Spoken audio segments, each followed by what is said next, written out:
అమరావతి రాజధాని.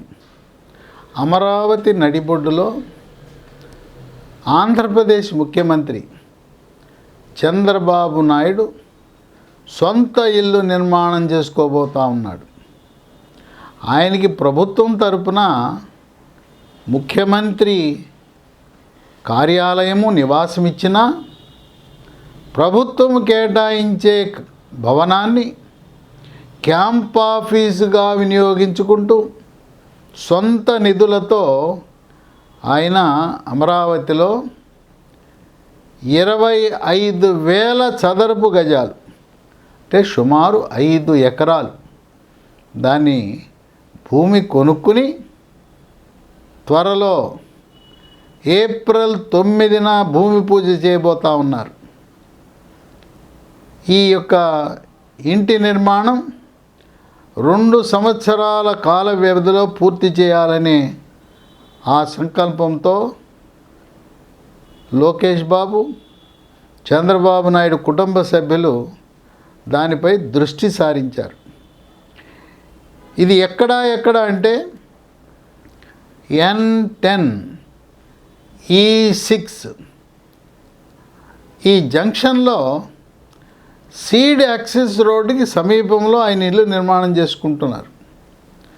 ఇప్పుడు ప్రస్తుతం ఉన్న సచివాలయం సెక్రటేరియట్కి 2 కిలోమీటర్ల దూరం ఉంటుంది. భవిష్యత్తులో నిర్మాణము కాబోతున్న సెక్రటేరియట్ 5 టవర్స్ వాటికి కూడా 2 కిలోమీటర్ల దూరమే. చంద్రబాబు నాయుడు ఆయన ఒక వినూత్నమైన ఆలోచనతో ఈ సొంత ఇల్లు నిర్మాణాన్ని ఒక ప్రణాళికాబద్ధంగా చేస్తున్నారు. ఇక్కడ ఒక విషయం గమనించాలి. లోకేష్ కుమారుడు దేవాంశ్ అంటే చంద్రబాబు నాయుడు మనవడంటే ఆయనకి అమితమైన ప్రేమ. వాళ్ళిద్దరూ కలిసి ఆడుకుంటుంటారు. కాస్త సమయం దొరికితే తాత మనవడు ఇద్దరు చేరి వాళ్ళిద్దరూ కూడా ఎంతో అమితమైన ఆనందాన్ని పొందుతారు. ఒక విషయం చెప్పాలంటే ఒక విధంగా చంద్రబాబు నాయుడు అలసిపోయి ఎక్కడ తిరిగి వచ్చినా ఎంత పని చేసినా మనవడితో కాసేపు గడిపితే మొత్తం మళ్ళీ ఆయన ఆ రోజంతా పడిన శ్రమని మర్చిపోయి బ్యాటరీ ఎలా రీఛార్జ్ అవుతుందో మనవడితో కొద్ది నిమిషాలు గడిపితే ముచ్చడిస్తే ఆటలాడుకుంటే చంద్రబాబు నాయుడికి అంత ఎనర్జీ, అంత ఉత్సాహం, అంత ఉల్లాసం వస్తుంది. అంటే మనవడు ఒక రకంగా ఆయన్ని ఒక ఛార్జింగ్లా చేస్తూ ఉన్నాడు. కనుక ఈ ఇంటి నిర్మాణంలో దేవాంశకి ఏ విషయాలు కావాలి, ఆ మనవడికి ఎటువంటి అవసరాలు ఉంటాయి అనే అంశాలను కూడా దృష్టిలో పెట్టుకుని ఇంటి నిర్మాణం చేస్తున్నారు. దేవాంశ్కి ఏం కావాలి? ఆటలు ఆడుకోవాలి. తర్వాత వ్యాయామానికి పరికరాలు కావాలి. చంద్రబాబు నాయుడు ఈ వ్యాయామం కోసము ఇండోర్ జిమ్మే కాకుండా అవుట్డోర్ జిమ్ కూడా పెడుతున్నారు. దేవాంశ్ మరి ఆటలాడుకోవాలి కదా, ఎక్కడో బయటకు పార్క్ వెళ్లకుండా ఆ మనవడి అవసరాల కోసం ఒక చిన్న మినీ పార్కుని ఇంటి ప్రాంగణంలోనే ఏర్పాటు చేయబోతూ ఉన్నారు. అలాగే ఇంట్లో మహిళలు కాస్తి వ్యాయామం, అలాగే వాళ్ళు క్రీడల్లో పాల్గొనడానికి బ్యాడ్మింటన్, షటిల్, టెన్నికాయిట్, అలాగే ఇండోర్ గేమ్స్ కూడా కావలసిన ఏర్పాటు చేస్తున్నారు. ఒక ముఖ్య విషయం ఏంటంటే చంద్రబాబు నాయుడికి ప్రకృతి వ్యవసాయం అంటే ఎంతో ఇష్టం. ఈ రోజున ఆంధ్రప్రదేశ్ రాష్ట్రములో ZBNF zero budget natural farming, దీన్నే ప్రకృతి వ్యవసాయం అంటారు. దీంట్లో గోమూత్రము, ఆవు యొక్క పేడను వినియోగించి రసాయన ఎరువులు వాడకుండా, పురుగు మందులు వాడకుండా మొక్కలను, పండ్ల తోటలను పెంచే ప్రక్రియే ZBNF. ఒక విషయం ఏంటంటే, ఈయన 2014లో ఆ ZBNFని ఆంధ్రప్రదేశ్ రాష్ట్రంలో ప్రవేశపెట్టారు. 2019 నాటికి ప్రపంచంలోనే అతి ఎక్కువగా ZBNF ప్రకృతి వ్యవసాయము చేసే ఏకైక రాష్ట్రము ఆంధ్రప్రదేశ్ రాష్ట్రంగా అవతరించింది. దీనికి ఒక చక్కటి నిబద్ధత కలిగిన సీనియర్ IAS అధికారిని, ఆయన రిటైర్ అయిన ఆయన్నే పెట్టుకుని, విజయ్ కుమార్ అనే అధికారిని పెట్టుకుని ఆంధ్రప్రదేశ్ రాష్ట్రంలో ఆదర్శప్రాయంగా ప్రకృతి వ్యవసాయాన్ని విస్తరించే కార్యక్రమాన్ని చేపట్టారు. తద్వారా ఇప్పుడు మనము రసాయన ఎరువులు వాడినా, పురుగు మందులు వాడినా, వీటి వల్ల, వాటిలో ఉండే రసాయనాల వల్ల క్యాన్సర్లు, నరాల బలహీనత, రకరకాల రుగ్మతలు, జబ్బులకు కారణం కనుక రాబోయే కాలంలో, నేను చిన్నతనంలో ఉన్నప్పుడు పంటలు పండించేది పెంటపోగుతో, పశువుల పేడ, అలాగే గొర్రెలు మేకల యొక్క పెంటతో పంటలు పండించేవారు. అసలు రసాయన ఎరువుల వినియోగం కానీ, పురుగు మందుల వినియోగం కానీ ఆనాడు ఉండేది కాదు. మళ్ళీ మన పూర్వీకులు చేసిన విధానాన్ని తిరిగి ప్రవేశపెట్టడానికి తన గృహంలోనే ప్రకృతి వ్యవసాయము, ఇంటికి కావలసిన ఆకుకూరలు, కాయగూరలు, అలాగే పండ్లు, రకరకాల పండ్లు మొక్కలను ఆయన చంద్రబాబు నాయుడు ఏర్పాటు చేసుకోవాలని చూస్తున్నారు. మరి ఈ మొక్కలకు ప్రకృతి వ్యవసాయం అంటే ఆవులు కావాలి కదా. ఆవులను పెట్టి, ఆవుల నుంచి వచ్చే ఆవు పాలు, ఆవు నెయ్యి, ఆవు ఎరువు, ఆవు పేడ, ఆవు గోమూత్రం, వీటన్నిటిని వినియోగించి అక్కడ ప్రకృతి వ్యవసాయము చేయాలనే ఆలోచనలో, అందుకే 5 ఎకరాలు బిల్డింగ్ ఏం కట్టుకునేది కాదు. జగన్మోహన్ రెడ్డి అయితే 300 గదులు, ఓ పెద్ద ప్యాలెస్లు నిర్మించారు. చంద్రబాబు నాయుడు ఇల్లు చిన్నదే ఉంటుంది, కానీ చుట్టూ ప్రాంగణంలో మాత్రం ఈ గ్రీనరీ, అలాగే పూల మొక్కలంటే ఆయనకి ఎంతో ఇష్టం. ఇంకోటి ఏంటంటే, ఒక్కొక్క రంగు పూల మొక్కలు ఒక వరుసలో పెట్టాలంటారు. అంటే 100 మీటర్లు ఒక పూల మొక్క, ఒకే రకము, అవి ఒక రంగు పూలు పూయాలి. ఒక పక్క పసుపు అయితే మరో పక్క ఎరుపు, ఈ రకంగా. ఇప్పుడు బోగన్విలియా ఉంది, మనం కాగితం పూలు అంటాం. కాగితం పూలో రకరకాల రంగులు ఉన్నాయి. ఎర్ర రంగు, పసుపు రంగు, తెలుపు రంగు, ఇట్లా తెల్ల రంగు అన్నీ ఒక చోట, ఎరుపు అన్నీ ఒక చోట, పసుపు అన్నీ ఒక చోట పెట్టాలనే ఆలోచన విధానం. ఇప్పుడు ఈ మొక్కలన్నిటికీ కూడా స్ప్రింక్లర్లు, డ్రిప్ విధానం, బిందు సేద్యము, తుంపర సేద్యానికి వినియోగించే పరికరాల ద్వారా మొక్కలను పెంచడం జరుగుతుంది. ఇక ఆ విధంగా ఆయన ఇంటి చుట్టూ రకరకాల మొక్కలు. ఇంకోటి చంద్రబాబు నాయుడికి చాలా ఇష్టమైంది, ఈ దోమలను నివారించే మొక్కలు ఉన్నాయి. వీటిని మస్కిటో రిపెల్లెంట్ ప్లాంట్స్ అంటారు. వాటిని కూడా అక్కడ పెంచడం, అలాగే పాములను దూరం చేసే స్నేక్ రిపెల్లెంట్ ప్లాంట్స్ అని ఉంటాయి.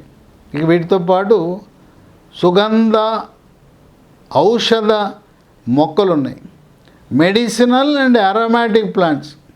అవన్నీ కూడా ఆయన యొక్క గృహంలోనే పెట్టుకుని, ఎందుకంటే ఆయన దేవాంశని తీసుకెళ్ళి తాత మనవడికి పాఠం చెప్తాడు. చూడు దేవాంశ్, ఇదిగో ఈ మొక్క వల్ల దోమలు రావు, దేవాంశ్ ఈ మొక్క వల్ల పాములు రావు, అదిగో చూడు ఈ మొక్క వల్ల మనకి మందులు వస్తాయి, ఈ మొక్కల్లో ఈ మొక్కల నుంచి సుగంధ ద్రవ్యాలు వస్తాయని ఆ విధంగా మనమడికి ఒక మినీ పాఠశాలలాగా అతనికి నేర్పించాలనే సంకల్పంతో చంద్రబాబు నాయుడు ఒక విభిన్నమైన రీతిలో తన గృహాన్ని నిర్మించుకోదలుచుకున్నాడు. ఇక ఆయన ఇంట్లో కేంద్ర ప్రభుత్వం పంపించిన భద్రతా దళాలు ఉంటాయి, వారు ఉండటానికి సదుపాయం. తర్వాత ఇక్కడ రాష్ట్ర పోలీసులు కూడా భద్రతా దళాలు ఉంటాయి, వారికి ఉండటానికి. ఎందుకంటే 24 గంటలు కంటికి రెప్పలా కాపాడుతుంటారు కేంద్ర బలగాలు, రాష్ట్ర బలగాలు. అందువల్ల ఆ కేంద్ర బలగాలు అయితే అదిగో నల్ల డ్రెస్ వేసుకుంటారు, బ్లాక్ క్యాట్స్ అంటారు. వాళ్ళు వచ్చి 15 రోజులు ఇక్కడే ఉండిపోతారు. వాళ్ళు ఆ కేంద్ర బలగాల వాళ్ళు మన వంటకాలు తినరు, వాళ్ళ వంటకాలు ఉన్నాయి కదా, చపాతీలు, వాళ్ళ వ్యవహారం వేరు. చంద్రబాబు నాయుడు ఎంత ప్రేమ అంటే వాళ్ళు నన్ను కంటికి రెప్పలా కాపాడుతున్నారు, పాపం ఇల్లు వదిలేసి ఇక్కడే ఉంటున్నారు, నాకు కంటికి రెప్పలా కాపాడుతున్నారని చెప్పి కేంద్ర బలగాల యొక్క అవసరాలను చక్కగా వాళ్ళు ఏం కోరితే అటువంటి భోజనము, అటువంటి కూరలు, వాళ్ళ ఇంట్లో ఏ రకంగా తింటారో అటువంటి ఏర్పాట్లు చేస్తారు. తన సిబ్బంది అందరికీ కూడా అక్కడే భోజన సదుపాయం. కనుక ఇక్కడ ఉండే వంటశాల సరే ఇంటి వారికి చేయటం ఒక ఎత్తు అయితే, మిగతా వారందరికీ కూడా వంటశాల, వాళ్ళు తినటానికి సదుపాయం, ఉండటానికి సదుపాయం. ఈ విధంగా భద్రతా దళాలు, రాష్ట్ర కేంద్ర ప్రభుత్వ భద్రతా దళాలను ఎంతో ప్రేమగా, అభిమానంగా వారిని ఆదరించడం జరుగుతుంది. ఇక మరొక విషయం, అడుగడుగునా సోలార్ వినియోగం. సోలార్ ఫలకాలను ఇంటి కప్పుపై పెట్టి సోలార్ ద్వారా వెలుగులు, జిలుగులు, లైట్లు, తర్వాత హీటర్లు. మరి ప్రజలకు సోలార్ గురించి చెప్పడమే కాదు, ప్రధానమంత్రి సూర్యఘర్ పథకము, మీ ఇంటిపై సోలార్ ఫలకాలు పెట్టుకోండి అని ప్రచారం చేయడంలో సిద్ధహస్తుడయ్యాడు ఆయన చంద్రబాబు నాయుడు. ఇవాళ ఆంధ్రప్రదేశ్ రాష్ట్రం అత్యధిక సంఖ్యలో ఆ పథకాన్ని, సౌర ఫలకాలు ఇంటి కప్పులపై పెట్టుకొని కేంద్ర ప్రభుత్వం ఇచ్చే సబ్సిడీ పొంది సౌర విద్యుత్తును ఉత్పత్తి చేయడంలో ఆంధ్రప్రదేశ్ రాష్ట్రం అగ్రస్థానంలో ఉంది. కనుక నేను మా ఇంటి మీద పెట్టుకున్నాను, మీరు కూడా పెట్టుకోండి అని చెప్పాలనే ఒక సంకేతంతో ఆయన ముందుకి ఈ గృహ నిర్మాణాన్ని ప్రారంభించారు. ఇది అమరావతిలో రైతులకు వాళ్ళ ఆనందానికి అవధుల్లేవు.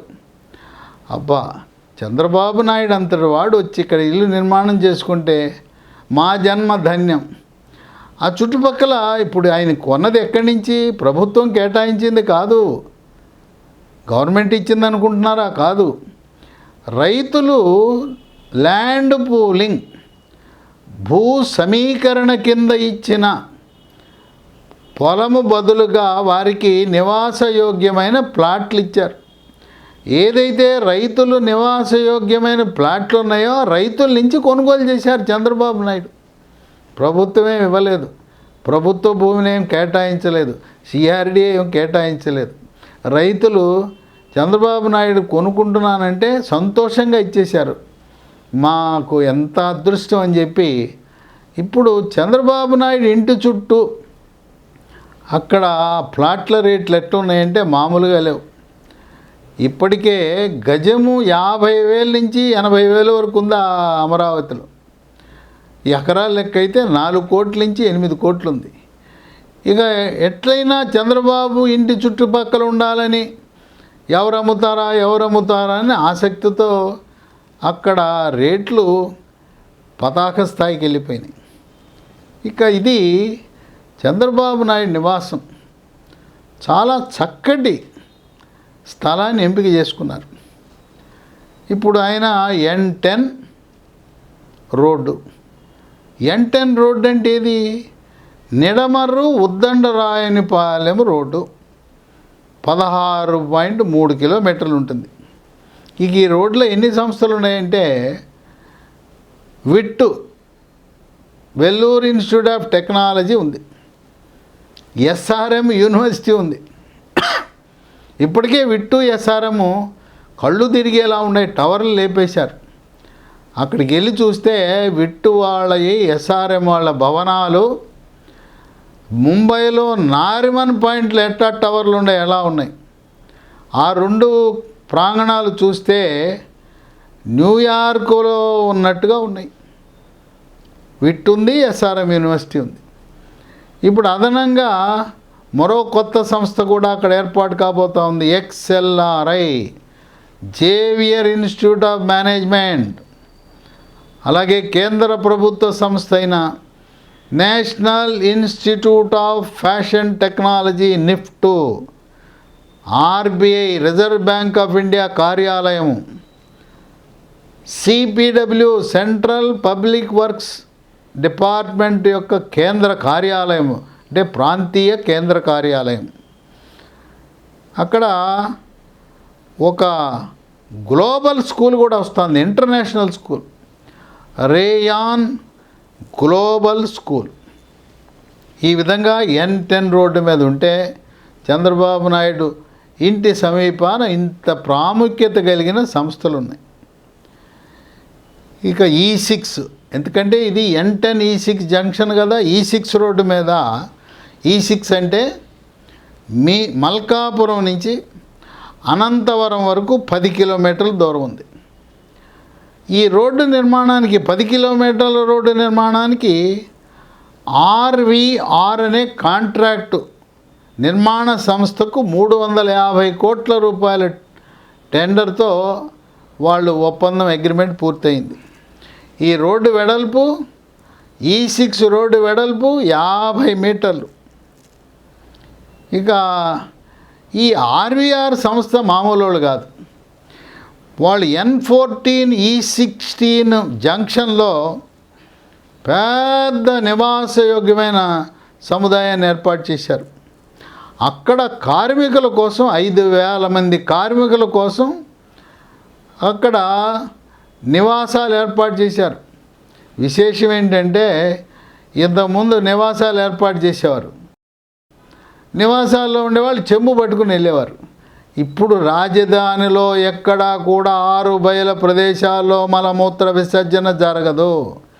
ఈ కార్మికులందరికీ కూడా కావలసిన టాయిలెట్ సదుపాయాలను నిర్మాణ సంస్థలు ఏర్పాటు చేశారు. ఇంకో విశేషం ఏంటంటే పిల్లలు ఉండారు.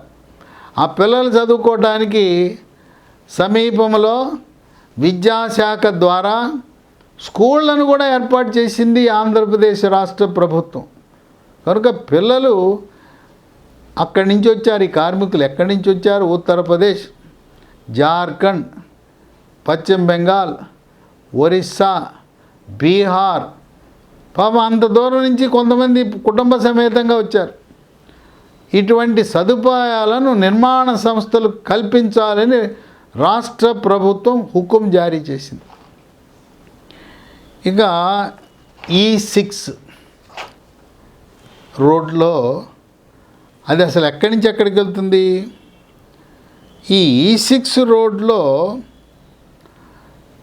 మనకి SDPO అనేది ఉంది, చిన్మయ మిషన్ స్కూల్ ఉంది, సంధ్యా భావన వరల్డ్ స్కూల్ ఉంది, అట్లాగే Hindustan petroleum corporation limited HPCL ఉంది, ఏపీ కాప్ ఆంధ్రప్రదేశ్ కేంద్ర సహకార బ్యాంకు హెడ్ క్వార్టర్స్ ఉంది. అనేకమైన స్టార్ హోటల్స్ని E6 రోడ్లో ఏర్పాటు చేయబోతున్నారు. ఇక E6 రోడ్లోనే జర్నలిస్టు కాలనీ కూడా రాబోతూ ఉంది. ఇక N11 రోడ్డు, N11 రోడ్డు దీన్ని క్యాపిటల్ రోడ్ అంటారు, క్యాపిటల్ స్ట్రీట్ రోడ్ అంటారు. ఇది లింగాయపాలెం నుంచి ఐనవోలు వరకు 9 కిలోమీటర్లు ఉంది. ఇక్కడ ఈ క్యాపిటల్ స్ట్రీట్ రోడ్లో గెజిటెడ్ ఆఫీసర్ క్వార్టర్లు ఉన్నాయి, అది మరో 2 నెలల్లో పూర్తయిపోతాయి. NGO quarters, group D quarters అవి కూడా మరో 2 నెలల్లో పూర్తవుతాయి. జడ్జీల హైకోర్టు జడ్జీల బంగళాలు, దీనికి సమీపంలో జస్టిస్ సిటీ కూడా ఉంది. అలాగే ఈ క్యాపిటల్ స్ట్రీట్ రోడ్లో మంత్రుల బంగళాలు, ఎమ్మెల్యేల బంగళాలు, అలాగే MLCల నివాస సదుపాయాలు కూడా ఉన్నాయి. ఎటు చూసినా చంద్రబాబు నాయుడు ఇంటికి 2.5 కిలోమీటర్ల దూరంలో హైకోర్టు, కొత్తగా నిర్మించబోయే సెక్రటేరియటు, ప్రస్తుతం ఉన్న సెక్రటేరియటు, అలాగే కొత్తగా నిర్మించబోతున్న శాసన సభ, అలాగే పాత శాసనసభ ఉండటం అనేది ఒక విశేషం. ఇక E6, E7 మధ్య చంద్రబాబు నాయుడు గృహం నిర్మించబోతూ ఉన్నారు. E7 రోడ్ ఎక్కడి నుంచి ఎక్కడికి వెళ్తుంది? మందడం నుంచి ప్రారంభమై అనంతవరం వరకు 12 కిలోమీటర్లు ఉంటుంది. దీన్ని ఇప్పటికే బిఎస్ఆర్ అనే నిర్మాణ సంస్థకు 370 కోట్లతో టెండర్ని ఫైనలైజ్ చేసి వాళ్ళతో ఒప్పందం కుదుర్చుకోవడం జరిగింది. E3 రోడ్ అంటే ఇది seed capital road. Seed capital road అంటే ఒక తల్లి రోడ్డు లాంటిది, ప్రధాన రహదారి. దీనికి అనుబంధంగా ఆర్టీరియల్ రోడ్లని, సబ్ ఆర్టీరియల్ రోడ్లని, వీటిని నార్మన్ ఫాస్టర్ అనే అంతర్జాతీయ సంస్థ వారు డిజైన్ చేయటం జరిగింది. ఇక E3 రోడ్లో రాజ్భవన్ ఉంది, సీఎం క్యాంప్ కార్యాలయం ఉంది. ఆ విధంగా చంద్రబాబు నాయుడి నివాసము ఒక కీలకమైన, ఒక రకంగా చెప్పాలంటే అమరావతికి మధ్య కేంద్ర బిందువు లాంటి ప్రాంతంలో ఆయన నివాసము నిర్మాణం చేసుకుంటూ ఉన్నారు. ఇక N12 అనే రోడ్డు రాయపూడి నుంచి శాఖమూరు వరకు వస్తుంది. ఇది 9 కిలోమీటర్లు.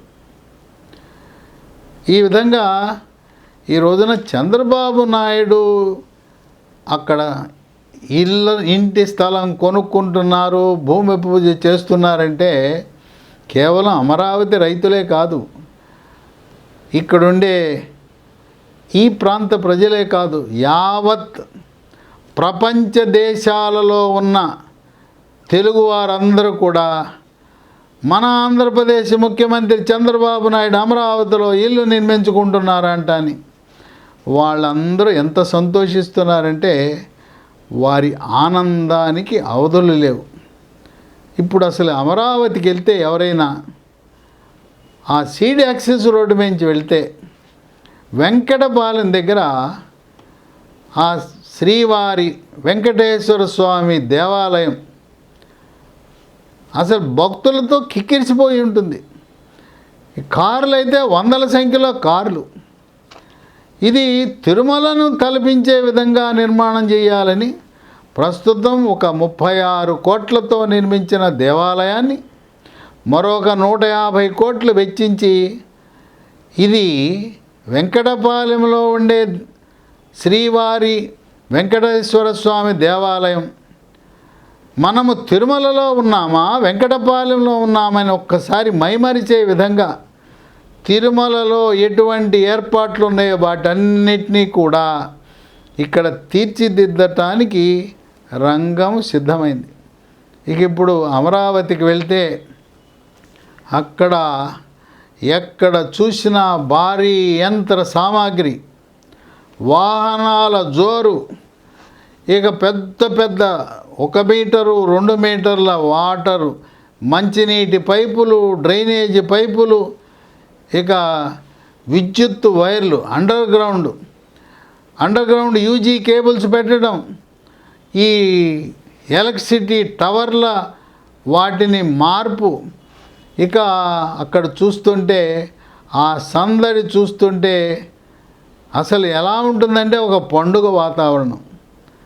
ఇక అక్కడ రైతులు అసలు అమరావతి ఎలా ఉందో చూద్దామని చెప్పి వేలాది సంఖ్యలో శనివారము ఆదివారము ఈరోజు అమరావతిలో భవనాలు కొద్దిగా ఉన్నా జనం కార్లు కలకల ఆడిపోతూ ఉన్నాయి.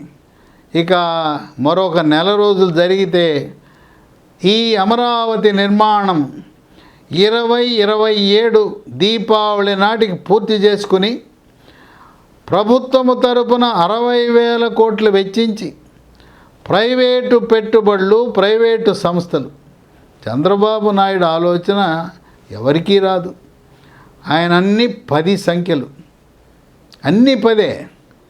ప్రపంచంలో పేరెన్నిక కన్నా 10 యూనివర్సిటీలు, ప్రపంచ స్థాయి 10 హాస్పిటళ్ళు, అలాగే ప్రపంచ స్థాయి గుర్తింపు కలిగిన 10 స్టార్ హోటల్స్, అలాగే స్కూళ్ళు 10 ఇంటర్నేషనల్ స్కూల్స్, మామూలు సీదా సాదా కాదు. అంటే 40 సంస్థలు, 10 యూనివర్సిటీలు, 10 స్టార్ హోటల్స్, 10 హాస్పిటల్స్, 10 స్కూళ్ళు. ఈ విధంగా అమరావతి ఒక అద్భుతమైన నగరము, ఎవరి ఊహించని నగరం. భారతదేశంలో ఢిల్లీని తలదన్నే నగరమే కాదు, బొంబాయిని తలదన్నే నగరమే కాదు, ప్రపంచ దేశాలలో టాప్ 5 రాజధానిలో మనది ఒక రాజధాని కావటం అనేది తెలుగువారెంతో గర్వించదగ్గ విషయం. కనుక చంద్రబాబు నాయుడు తన మనమడిని దృష్టిలో పెట్టుకుని, మనమడికి ఎటువంటి అవసరాలు ఉన్నాయి, మనమడి ఇష్టాలు ఏంటి, అవన్నీ కూడా దృష్టిలో పెట్టుకుని ఒక ఆదర్శప్రాయమైన శాస్త్రీయమైన ఇంటిని నిర్మాణం చేసుకోవటం అనేది ఇదొక గొప్ప శుభవార్త ఆంధ్రప్రదేశ్ రాష్ట్ర ప్రజలకు. ఆయన అక్కడ నిర్మాణం చేసుకుంటే ఇక అమరావతి శోభ పట్టణాలవి కాదని చెప్పి రాజకీయ విశ్లేషకులు, ఆర్థిక రంగ నిపుణులు భావిస్తున్నారు.